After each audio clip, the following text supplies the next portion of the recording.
possibly the first time I've ever listened to an audiobook and like audibly gasped. Like I went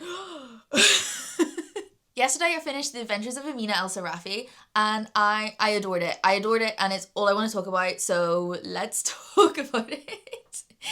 I listened to the audiobook and it's probably one of my favourite audiobook listening experiences. As someone who tends to not be a fantasy audiobook listener, because I like to scribble all over my fantasy books and like go back in the pages, I like to be involved when I'm reading a fantasy book. Does that make sense? And I feel like you can't really get that when you listen to the audiobook, but the advantage of audiobooks is that you just kind of like get swept away in it, which I really enjoyed in this book.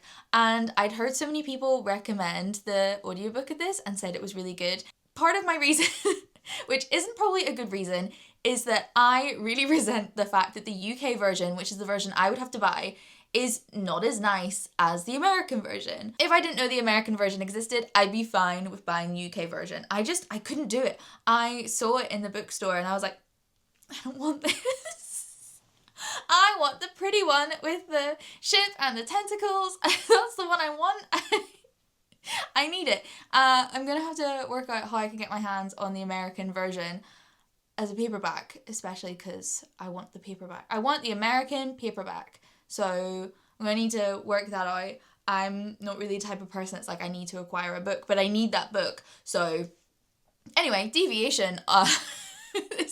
These are all the reasons why I chose to listen to it as an audiobook, because I just didn't want to own a slightly less exciting cover. This bit's spoiler free. I will do a spoiler bit at the last half. I'll let you know when I go into spoiler territory. But for now, spoiler-free version, this is like a 17-hour audiobook, 16 hours and 59 minutes to be exact. The narrator is excellent. I loved it. It's done as if it's like the logs of someone like writing down all of her stuff. Interview with a Vampire style.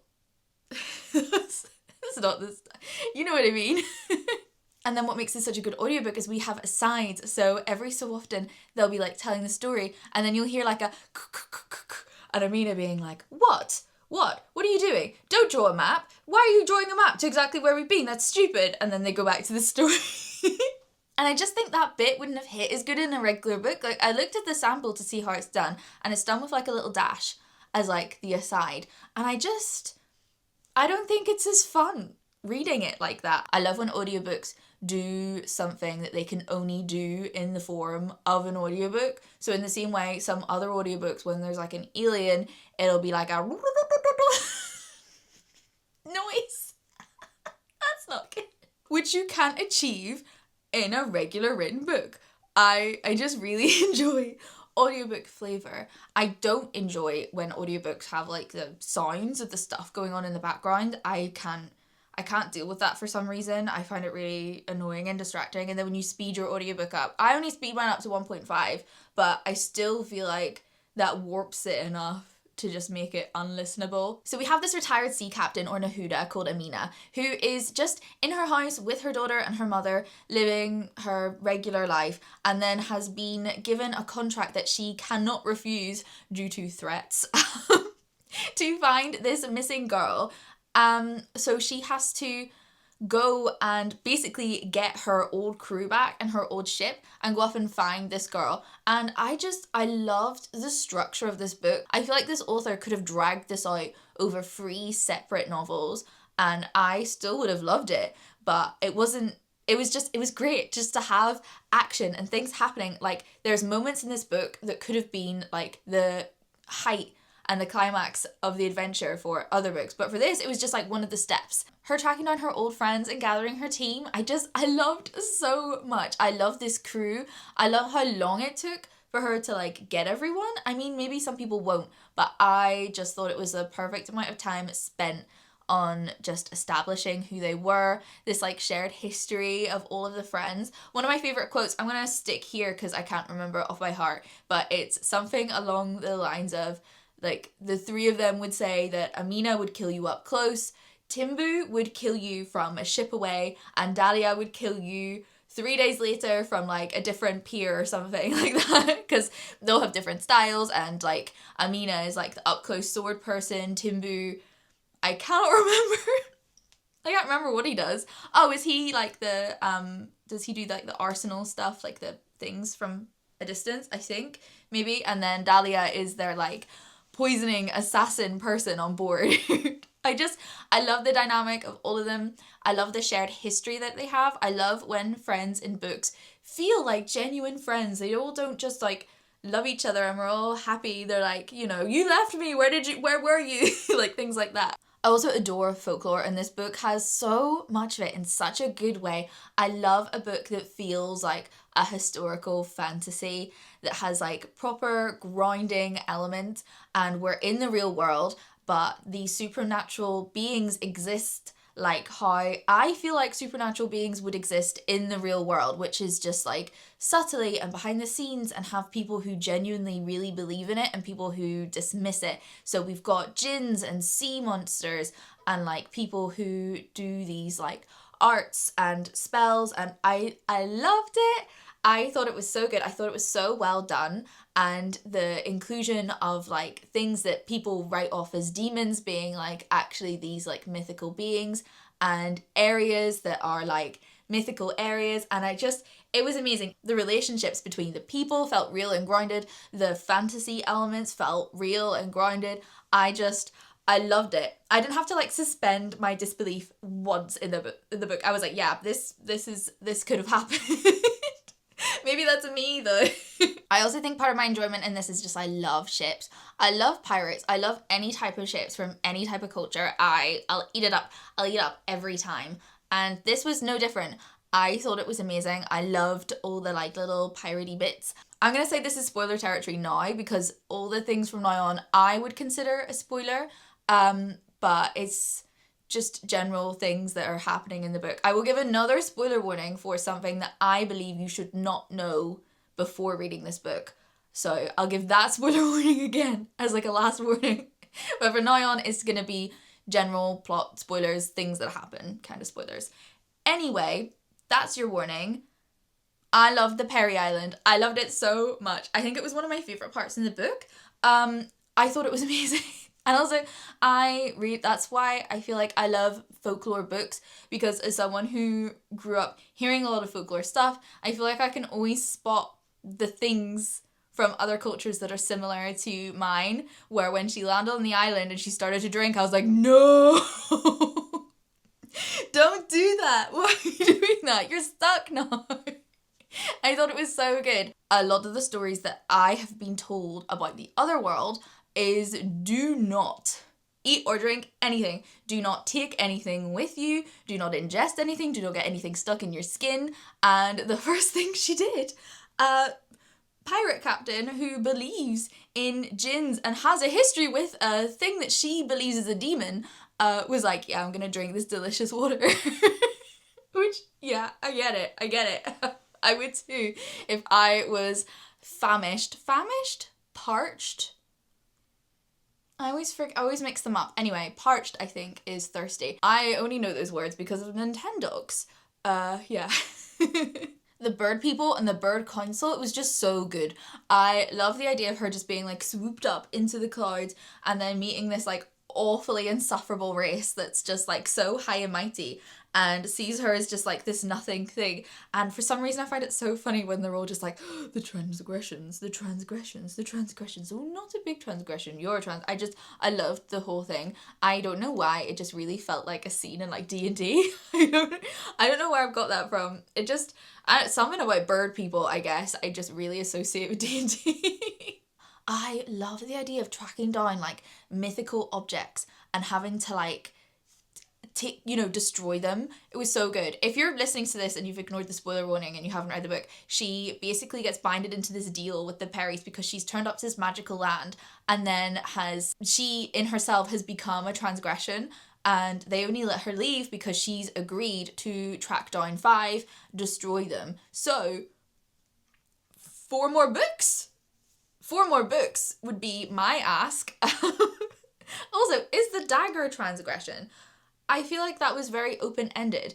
We'll see, I guess. Also, I adore the idea that now Amina has like drunk from this island, she's able to see things that she shouldn't see. Like, seeing the connectors of like these like curses and bonds that people have with things, and then being able to see like jinns. I just think it's so cool, and I can't wait. I think it's gonna open up to like really interesting narrative stuff, and I'm excited. I love characters that can see the other world.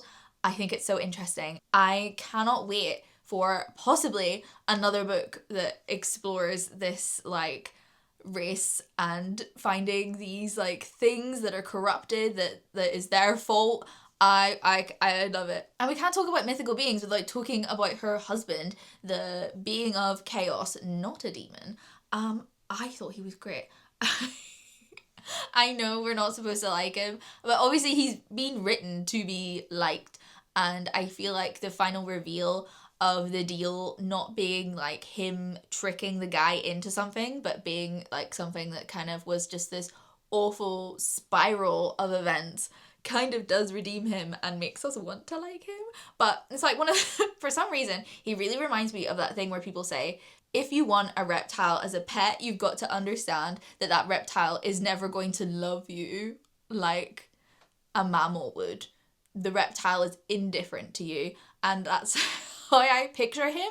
He is a reptile, and he likes Amina, but he's never going to feel any way for her that a normal being would. Yeah, I don't know. I just, the whole time I keep thinking of him as a reptile, which is, what's his form again? I hated his form. I hated the idea of like a heart necklace that beats. I can put up with the horns, but just something about the fact that his original form comes with a beating heart necklace really grossed me out. I'm sure that has a tie from somewhere. I'd be really interested to find out where that inspirations come from, because it has to be something, right? But gross, awful. Ugh. He's just like a real snarky guy, and I can see how in an alternate universe this book exists as a romantasy where he's like this dark broody guy and everyone does like AI fan art of him. And they call him like, I don't know, Demon Daddy or something. But he's not that. He's not that at all. And I'm so glad that he's not. I could feel the like similarities sometimes between him and like broody love interests, you know? I think it's because he's always just in the background, just talking shit. And I love that. I love all of them are always in the background just talking shit. Like, something about just the general chat of this book also is so good. The way, like, Dahlia talks and their, like, little dynamic. I've moved on to the group dynamic now. But yeah, the dialogue and the little quips and the way that they all chat to each other is just excellent. Top tier. I love interesting dialogue in a book, especially dialogue where you can feel the relationships that are being established through like previous years. Also, love that this crew has known each other for so long, and you can really feel that in the way they interact with each other and do little jokes with each other, and they're like, oh, well, you would know, or don't you dare murder him, because they know each other so well. I adored it. I like the bit where she confesses to all her friends that she's the reason that their old crewmate died, and they're all like, oh, I also did a deal with him. Oh, I also did this thing. And then Dahlia's like, not me. I was working on something, but I'm absolved of this. You all are the problem. I loved the Munasaba stuff. I thought it was really interesting. I loved getting the watered down version of the story as our initial introduction to the Munasaba, which is like the one that a lot of people know that is incorrect, and then getting a more correct version, and then getting the real version at the end. I thought it was so interesting, and again, links to my thing about just really loving folklore and the way like oral stories like shift and move depending on who's in power and who's telling it and which groups are hearing it and what their like religious beliefs are. So interesting. I thought it was great. I've said this said this earlier. I cannot wait to see more of the like magical objects in this universe. I just looked up and it is a trilogy, so I'm very happy. I'm very happy. And good news, I waited so long to read this one. Hopefully I won't have to wait as long for the next one. It says the 25th of September 2025, and people currently are getting proofs of Samantha Shannon's new book, which is coming out in September. So maybe soon we will hear about this. Excited. Really excited. I'm thrilled. I'm kind of happy I went into the book not knowing that this was going to be the start of a series, because I think it had my expectations maybe a bit differently. So, but yeah, happy, thrilled, happy. And I'm sorry to the people who've been watching this that have been like, it's the beginning of a series. Just look it up. Anyway, I looked it up. So I'm going to give a last spoiler warning, because I think if you haven't read the book and you find this bit out, I think you will miss out on some of the fun of the end. So leave now. In my opinion, if I found this out first, I would be annoyed. So leave. Okay, the narrator reveal. This is possibly the first time I've ever listened to an audiobook and like audibly gasped. Like I went I thought it was maybe it's just me, maybe I wasn't paying attention. But I loved the reveal. I loved the reveal of the granddaughter being the narrator of the book. I think it really landed as well, because you're listening to the audiobook and you're not associating the two at all in any way, even though we find out like I feel like on a reread it will be really obvious, because you learn that the granddaughter is really interested in history and was like to be like, that leads into her being a scribe, and then we get the information that she's not comfortable in the like presentation that she's in at the moment, and that all these little things that then add up to the narrator being born. I can't remember what the narrator's name is. Hang on. Jamal. Because also when you think about it, why would Amina have a scribe? Like, it doesn't make any sense. I feel like she just doesn't seem like the kind of person that would have a scribe on board, that would be entertaining a scribe with any of this information. But then you find out it's what's his name? Asif's kid. You're like, oh, okay, that makes so much more sense, because Asif's kid is now on board with the crew and is a crew member, and Amina's kind of just like encouraging this new career path, and I loved it. I loved the reveal. I thought it was great. I feel like maybe some people won't like it as much, just based on the people I've seen talk about not enjoying the narrative style of this, and is that maybe attached to this reveal? I don't know. I personally loved the narrative style of this. I love the personality that's put into the telling of this story, and it's not just like a regular POV kind of situation. I really love books that are from like scribed situations. I can't think of the way to describe that, you know what I mean? But I love it even more when the person who is telling the story is someone that we know. I think it's great. I think maybe, is it, this is a pirate book as well. Trust the Emerald Sea, the narrator of that is in it and present, but has like some memory problems. So when they talk about themselves, they're like, oh, there's me. But not the current me, but that was me when I couldn't remember anything. I love things like that. I love little narrative choices that happen in books, and I just thought this one was amazing. I thought it was great. I loved that the narrator turned out to be someone that we knew. I think it's what made the book jump from being one that I really, really liked to one that I'm like, oh, I love this. I love it so much. I mean, I already loved it, but you know what I mean? It bumped it up. It bumped it up from a 5 to a 5.5, you know? Also adore that they sent Amina's husband off to sea. I thought it was great.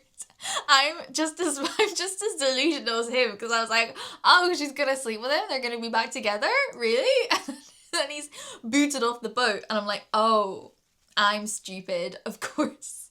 Those are all my thoughts on the book. Really excited for the sequel. I will be recommending this book to everyone I know. Yeah, I love the book. I would read more. If you have a recommendation for a book that feels like this, I would love to hear it. I want to read more pirates. I'm really excited for pirates, especially because the weather's warming up a little bit and I'm seeing the sea more. I long for the sea. I want to be in the sea. So yeah, okay. Bye!